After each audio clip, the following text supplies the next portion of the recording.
Bismillahirrahmanirrahim. Assalamualaikum warahmatullahi wabarakatuh. Hello everyone, my name is Safa Fadila Hanin and my student number ID is G00021441. On this occasion, I will explain our 10th learning material, and our material today is about history and role of ulama figures spreading Islamic teaching in Indonesia. The history of the entry of Islam in Indonesia and the development of the Sultanate in Indonesia, the role of figures who spread Islamic teaching in Indonesia, and the example of the clearance that spread Islamic teaching in Indonesia. And to make us easier to understand, I will use Indonesian language. Nah, materi pembelajaran kita pada materi ke-10 ini yaitu sejarah dan peran tokoh ulama penyebar ajaran Islam di Indonesia. Itu mencakup sejarah masuknya Islam di Indonesia dan perkembangan kesultanan di Indonesia, lalu peran tokoh penyebar ajaran Islam di Indonesia dan keteladanan para ulama penyebar ajaran Islam di Indonesia. Jadi di sini ada 4 pembagian. Yang pertama itu ada penjelasan mengenai sejarah masuknya Islam di Indonesia atau History of the Entry of Islam in Indonesia, and the second one is Development of the Sultanate in Indonesia, atau itu artinya perkembangan kesultanan di Indonesia.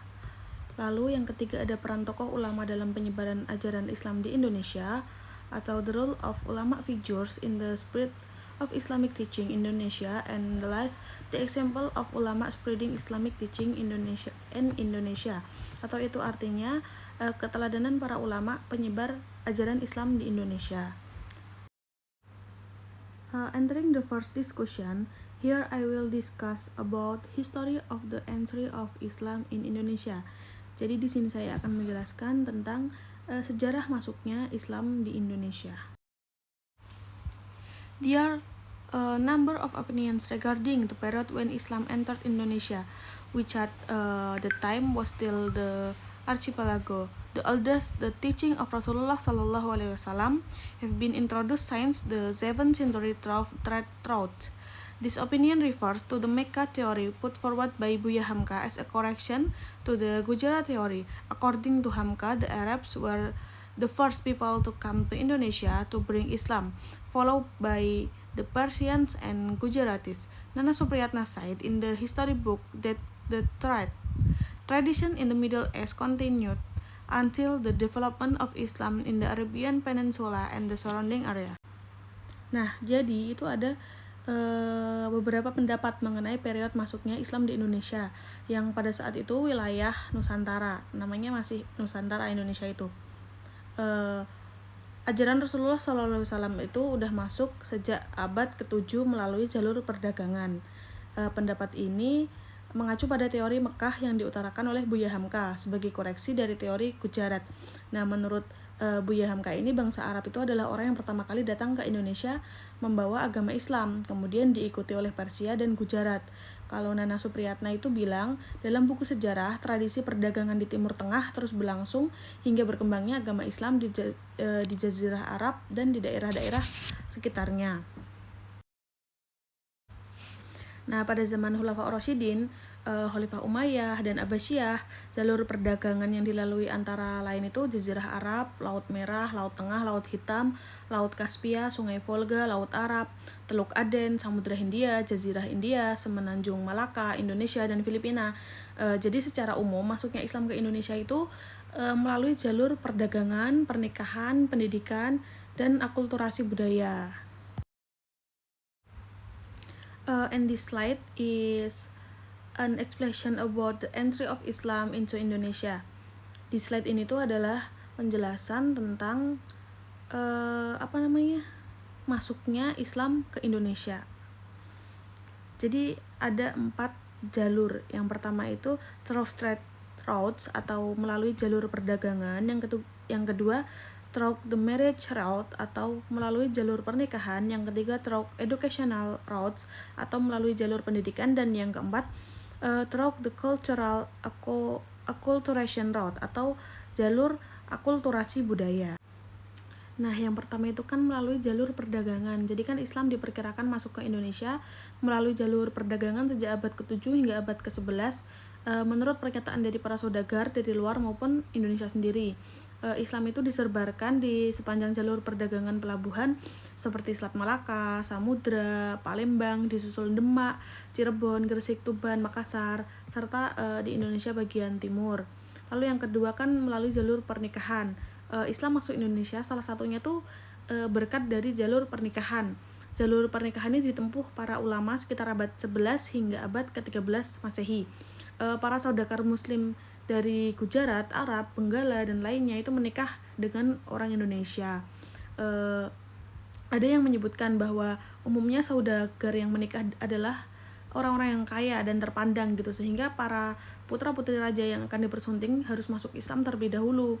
Nah, jalur ini memiliki andil yang sangat besar dalam penyebaran Islam di Indonesia gitu. Lalu melalui jalur pendidikan, selain dari perdagangan dan pernikahan, Islam itu masuk ke Indonesia melalui jalur pendidikan. Jalur ini dibentuk oleh para dai yang mengabadikan dirinya untuk menyebarkan Islam ke wilayah baru, salah satunya itu di Indonesia. Nah, para dai menyebar agama Islam ini bukanlah para pedagang, melainkan murni menjalankan misi untuk membawa jalan Islam ke wilayah baru yang belum tersentuh Islam gitu. Dan dalam praktiknya itu mereka dipandu oleh para pedagang. Jalur pendidikan ini emang peranan yang cukup penting sebab melalui dakwah Islam yang semula dikenal di pantai-pantai sepanjang jalur perdagangan akhirnya bisa berkembang luas masuk ke pulau-pulau Indonesia bagian timur. Lalu yang terakhir kan melalui jalur akulturasi budaya. Agama Islam kan masuk ke Indonesia tidak luput dari peran akulturasi budaya yang dilakukan oleh para dai. Hal ini terjadi pada sekitar abad 12 hingga 14 Masehi. Jadi para dai itu memberikan kesan kepada masyarakat bahwa Islam sesuai dan tidak bertentangan dengan budaya mereka. Sehingga mereka memeluk Islam dengan sukarela gitu. Cara dakwah ini tuh dilakukan oleh Wali Songo atau 9 wali yang menyebarkan Islam di Pulau Jawa gitu. Akulturasi budaya itu sudah berlangsung sebelum masuknya Islam, yakni akulturasi antara kebudayaan Indonesia dan Hindu. Kemudian akulturasi terjadi lagi setelah agama Islam masuk bersama nilai-nilai kebudayaannya. Salah satu media penyebar agama Islam itu meliputi kebudayaan, contohnya itu wayang. One way to spread Islam is by preaching. Apart from being traders, Islamic traders also played a role as missionaries. There were also missionaries who come with traders with their religious missions. The spread of Islam through dakwah is carried out by the ulama visiting the people who are the object of the dakwah using a socio-cultural approach. This pattern use a form of acculturation, namely using a type of local culture that is imbued with Islamic teaching in it. Apart from that, these ulama also founded Islamic boarding school as a means of Islamic education. Nah, di abad ke-13 itu kan kerajaan-kerajaan Hindu-Buddha seperti Majapahit di Jawa dan Sriwijaya di Sumatera mulai memperkenalkan dan mengakomodasi ajaran Islam. Hal ini memicu pertumbuhan komunitas muslim di wilayah tersebut. Salah satu caranya penyebaran agama Islam itu dengan cara berdakwah. Di samping sebagai pedagang, para pedagang Islam tuh dulu juga berperan sebagai mubalik gitu. Ada juga yang para mubalik yang datang bersama pedagang dengan misi agamanya. Penyebaran Islam melalui dakwah ini berjalan dengan cara para ulama itu mendatangi masyarakat sebagai objek dakwah gitu, dengan menggunakan pendekatan sosial budaya. Nah, pola ini tuh memakai bentuk akulturasi, yaitu menggunakan jenis budaya setempat yang dialiri dengan ajaran Islam di dalamnya. Dan di samping itu, para ulama itu juga mendirikan pesantren-pesantren sebagai sarana untuk pendidikan Islam. On the island of Java, the spread of Islam was carried out by the Wali Songo. Jadi kalau di Pulau Jawa itu penyebaran agama Islamnya itu dilakukan oleh Wali Songo, atau Wali Songo itu jadi 9 wali gitu. Wali itu orang yang sudah mencapai tingkatan tertentu dalam mendekatkan diri kepada Allah. Nah, ke-9 wali itu adalah yang pertama itu ada Sunan Gresik atau nama lainnya itu Maulana Malik Ibrahim, menyiarkan Islam di sekitar Gresik. Lalu ada Sunan Ampel atau Raden Rahmat, dan Raden Rahmat ini menyiarkan Islam di daerah Ampel, Surabaya, Jawa Timur gitu. Ada Sunan Derajat atau nama lainnya Syarifuddin dan menyiarkan agama di sekitar Surabaya.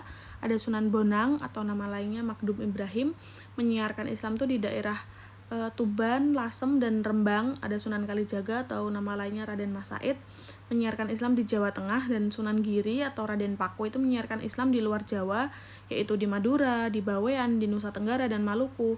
Ada Sunan Kudus atau Ja'far Shodiq yang menyiarkan Islam di Kudus, Jawa Tengah. Ada Sunan Muria atau Raden Umar Said yang menyiarkan Islam di lereng Gunung Muria, yang terletak itu di antara Jepara dan Kudus, Jawa Tengah. Ada Sunan Gunung Jati atau Syarif Hidayatullah yang menyiarkan Islam di Banten, Sunda Kelapa, dan Cirebon. And then the second discussion is about development of the Sultanate in Indonesia atau perkembangan kesultanan di Indonesia. Nah, di sini saya akan menjelaskan gambaran lengkapnya mengenai perkembangan kesultanan di Indonesia. Yang pertama itu ada Samudra Pasai Sultanat atau Kesultanan Samudra Pasai. Itu terjadi di abad 13 sampai abad 16 gitu. Samudra Pasai itu kan lokasinya di wilayah Aceh. Adalah kesultanan Islam pertama di Indonesia yang didirikan pada abad ke-13. Dan kesultanan ini tuh memainkan peran penting dalam perdagangan internasional dan menyebarkan Islam ke wilayah di sekitarnya gitu. Lalu kesultanan yang kedua itu Majapahit Sultanate atau Kesultanan Majapahit yang terjadi pada abad ke-13 hingga abad ke-16. Majapahit itu adalah kerajaan Hindu-Buddha terbesar di Indonesia. Namun mendapat pengaruh Islam dari pedagang dan penyebar agama. Sejumlah kerajaan kecil yang mengakui otoritas Majapahit memeluk Islam, seperti Demak, sehingga memicu konversi massal. Lalu yang ketiga ada Demak Sultanate atau Kesultanan Demak yang terjadi pada abad 15 sampai abad ke-16. Kesultanan Demak itu di Jawa Tengah, dan ini termasuk kesultanan Islam pertama di Pulau Jawa yang didirikan oleh Raden Patah pada awal abad ke-16. Dan Raja-Raja Demak memainkan peran penting dalam penyebaran Islam di Pulau Jawa ini. And then there is Mataram Sultanate atau Kesultanan Mataram yang terjadi di abad ke-16 sampai abad ke-18. Mataram itu kesultanan besar di Jawa Tengah dan Yogyakarta yang memiliki pengaruh kuat dalam sejarah Jawa. Meskipun awalnya Hindu-Buddha, Mataram kemudian memeluk Islam dan mengintegrasikannya dengan kehidupan masyarakat. Lalu kemudian ada Aceh Sultanate atau Kesultanan Aceh pada abad ke-13 sampai ke-20. Kesultanan Aceh ini di Sumatera Utara merupakan salah satu kesultanan Islam terkuat dan berpengaruh gitu di Nusantara. Aceh itu memainkan peran penting dalam mempertahankan Islam dan perdagangan internasional di wilayahnya. Lalu Kesultanan Aceh itu juga berdiri pada abad ke-16. Adalah pusat kekuatan Islam di Nusantara. Aceh memainkan peran penting dalam perdagangan internasional dan menyebarkan Islam ke wilayah sekitarnya. Lalu ada Sultanate of Banten atau Kesultanan Banten. Banten adalah kesultanan di pesisir barat Pulau Jawa yang memiliki hubungan perdagangan dengan Eropa dan Tiongkok. Kesultanan Banten itu memainkan peran penting dalam perdagangan internasional dan penyebaran Islam. Lalu ada Kesultanan Ternate dan Tidore atau Sultanate of Ternate and Tidore, dan itu terjadi pada abad ke-13 sampai abad ke-19. Kesultanan Ternate dan Tidore ini di Maluku merupakan pusat perdagangan rempah-rempah yang berpengaruh secara internasional dan awalnya itu bersifat Hindu-Buddha. Lalu kemudian mereka memeluk Islam dan menjadi pusat Islam di timur Indonesia. Lalu yang ke-8 ada Sultanate of Yogyakarta and Surakarta atau Kesultanan Yogyakarta dan Surakarta. Kesultanan Jogja ini terjadi pada abad 18 sampai sekarang ini, dan Kesultanan Yogyakarta dan Kesultanan Surakarta ini merupakan dua kesultanan yang masih eksis sampai sekarang, dan mereka merupakan pusat kebudayaan dan tradisi Jawa sambil mempertahankan nilai-nilai Islam sebagai komponen integral dari identitas mereka gitu. Lalu masuk pembahasan yang ketiga, yaitu the role of ulama figures in the spread of Islamic teachings in Indonesia atau peran tokoh ulama dalam penyebaran ajaran Islam di Indonesia. Jadi tokoh ulama itu memegang peran sentral dalam penyebaran ajaran Islam di Indonesia. Mereka itu cendekiawan agama, pendidik, dan pemimpin spiritual yang berperan dalam mendidik, membimbing, dan memimpin umat Islam. The role of ulama figures in the spread of Islamic teachings in Indonesia. Yang pertama itu education and teaching of Islamic teachings, pendidikan dan pengajaran agama Islam. Nah, jadi para ulama itu memiliki peran utama dalam mendirikan dan mengelola pesantren, sekolah agama Islam tradisional di Indonesia gitu. Nah, di pesantren itu mereka mengajarkan ajaran agama Islam termasuk Al-Qur'an, hadis, fikih, akidah dan tafsir gitu. Jadi mereka juga membimbing para santri dalam mempraktikkan ajaran Islam dalam kehidupan sehari-hari. Lalu yang kedua ada interpretation of Islamic teachings atau penafsiran agama Islam. Nah, ulama itu seringkali menjadi penafsir Al-Quran dan hadis, membimbing umat Islam dalam memahami dan mengaplikasikan ajaran-ajaran agama Islam dalam konteks kehidupan mereka gitu. Jadi mereka itu memberikan pandangan yang mendalam dan kontekstual terhadap teks-teks Al-Quran. Lalu yang ketiga itu giving fatwa atau memberikan fatwa, jadi memberi penghukuman hukum Islam. Nah, para ulama itu memiliki kewenangan untuk memberikan fatwa atau pendapat hukum Islam terkait masalah-masalah keagamaan dan hukum, dan fatwa ini itu menjadi panduan bagi umat Islam dalam menjalani kehidupan sehari-hari. Lalu yang keempat ada advocating for social justice and humanity atau mengadvokasi keadilan sosial dan kemanusiaan. Nah, banyak ulama juga terlibat dalam memperjuangkan hak-hak sosial dan kemanusiaan umat Islam serta masyarakat secara lebih luas. Nah, mereka ini dapat memimpin gerakan-gerakan sosial untuk membantu orang miskin, mendorong pendidikan, dan memperjuangkan hak-hak individu. Lalu yang kelima, mereka itu juga menggabungkan nilai-nilai lokal dengan Islam atau combining local values with Islam.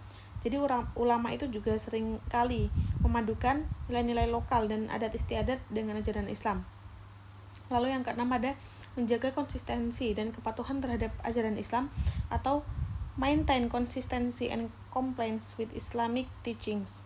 Nah, para ulama itu memiliki peran penting dalam menjaga kepatuhan dan konsistensi umat terhadap ajaran Islam. Mereka itu memberi nasihat-nasihat, memberi teguran, dan mengingatkan umat akan pentingnya mematuhi prinsip-prinsip agama. Yang ketujuh ada memimpin ibadah dan upacara keagamaan atau leading religious worship and ceremonies. Jadi ulama itu juga seringkali berperan dalam masyarakat itu sebagai imam dalam melaksanakan ibadah-ibadah seperti sholat atau khutbah gitu dan upacara keagamaan lainnya. Mereka itu juga memainkan peran penting dalam memandu umat dalam beribadah. Lalu yang ke-8 tuh ada provide solution to religious problems, memberikan solusi terhadap masalah-masalah keagamaan. Nah, ulama itu seringkali dianggap sebagai otoritas dalam memecahkan masalah-masalah keagamaan dan etika yang dihadapi umat. Mereka itu memberi nasihat dan solusi berdasarkan hukum Islam. And the last one in our discussion is about the example of ulama spreading Islamic teachings in Indonesia atau keteladanan para ulama penyebar ajaran agama Islam di Indonesia. The example of the ulama who spread Islamic teachings in Indonesia reflects not only their scientific abilities but also their moral integrity, dedication to society, and positive contributions to social and religious development. Nah, jadi keteladanan para ulama penyebar ajaran Islam di Indonesia itu mencerminkan bukan hanya kecakapan keilmuan mereka, tapi mereka itu juga punya integritas moral, dedikasi kepada masyarakat, dan kontribusi positif terhadap perkembangan sosial dan keagamaan.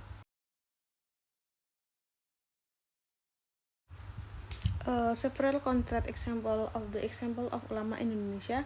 Jadi ini tuh ada beberapa contoh konkret dari keteladanan para ulama di Indonesia. Yang pertama, mereka itu sederhana dan berkehidupan pribadi atau simplicity in personal life. Jadi banyak ulama di Indonesia itu yang menunjukkan kesederhanaan dalam gaya hidup mereka sehari-hari gitu. Jadi mereka itu menanamkan rasa rendah diri. Yang kedua, mereka itu concern of social welfare atau mereka itu peduli terhadap kesejahteraan sosial. Banyak ulama yang terlibat dalam berbagai kegiatan sosial untuk membantu masyarakat yang membutuhkan. Mereka itu juga banyak yang mendirikan yayasan amal, terus mengorganisir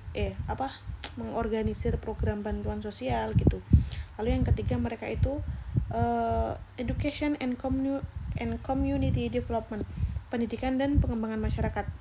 Para ulama-ulama itu mendirikan dan mengelola pesantren, madrasah dan lembaga pendidikan Islam lainnya. Jadi mereka memberikan akses pendidikan kepada masyarakat, terutama anak-anak dari keluarga yang kurang mampu gitu. Hal ini membantu meningkatkan tingkat melek huruf dan pengetahuan agama di komunitas. Mereka juga advokasi keadilan dan hak asasi manusia atau Justice and Human Rights Advocacy. Banyak ulama yang berperan sebagai advokat untuk hak asasi manusia dan keadilan sosial. Mereka itu juga membela hak individu, terutama mereka yang terpinggirkan atau menghadapi ketidakadilan masyarakat gitu dalam masyarakat. Lalu mereka itu juga toleransi dan peduli antar umat beragama atau tolerance and interreligious concern. Mereka juga trust spiritual leaders, pemimpin spiritual yang terpercaya gitu. Nah, mereka itu juga service to the state and society atau pengabdian kepada negara dan masyarakat. Banyak ulama juga terlibat dalam kegiatan sosial dan politik yang bertujuan untuk meningkatkan kesejahteraan masyarakat dan memajukan negara. Lalu ada kontinuitas warisan keilmuan atau continuity of scientific heritage. Para ulama seringkali berusaha untuk mendidik generasi muda dalam bidang agama dan keilmuan Islam. Mereka memastikan bahwa pengetahuan dan nilai-nilai Islam itu akan terus berkembang dan diwariskan dari generasi ke generasi. Lalu yang ke-9 ada moral and ethical exemplification atau keteladanan moral dan etika. Jadi para ulama Indonesia itu mengajarkan nilai-nilai moral dan etika Islam kepada umat mereka. Mereka menjadi teladan dalam kehidupan sehari-hari, menunjukkan kesederhanaan, kejujuran, dan kepedulian terhadap sesama. Lalu yang ke-10 itu ada pendidikan dan pengembangan masyarakat atau education and community development. Jadi para ulama itu mendirikan pesantren dan madrasah untuk mendidik generasi muda tentang ajaran Islam. Nah, mereka itu juga terlibat dalam pembangunan masyarakat, memajukan bidang pendidikan, kesehatan, dan ekonomi. And the conclusion, the spread of Islam in Indonesia was the result of the joint efforts of Islamic figures and religious leaders. They not only teach religious teaching but also lead by example in morals, ethic, and community service. Their history and rule have made a major contribution in shaping the character and identity of Islam in Indonesia to this day. By respecting and studying the legacy of these scholars, we can maintain and strengthen the diversity and richness of Indonesian culture. Jadi kesimpulannya itu penyebaran Islam di Indonesia itu adalah hasil dari upaya bersama tokoh-tokoh ulama dan pemimpin keagamaan. Nah, mereka itu tidak hanya mengajarkan ajaran Islam atau ajaran agama, tapi juga memimpin dengan memberi keteladanan dalam moral, etika, dan pengabdian kepada masyarakat. Sejarah dan peran mereka memberikan kontribusi besar dalam membentuk karakter dan identitas Islam di Indonesia hingga saat ini. Dengan menghormati dan mempelajari warisan ulama-ulama ini, kita dapat mempertahankan dan memperkuat keberagaman dan kekayaan budaya Indonesia. And maybe this is enough presentation from me, and I'm sorry if there is a mistake. Wassalamualaikum warahmatullahi wabarakatuh.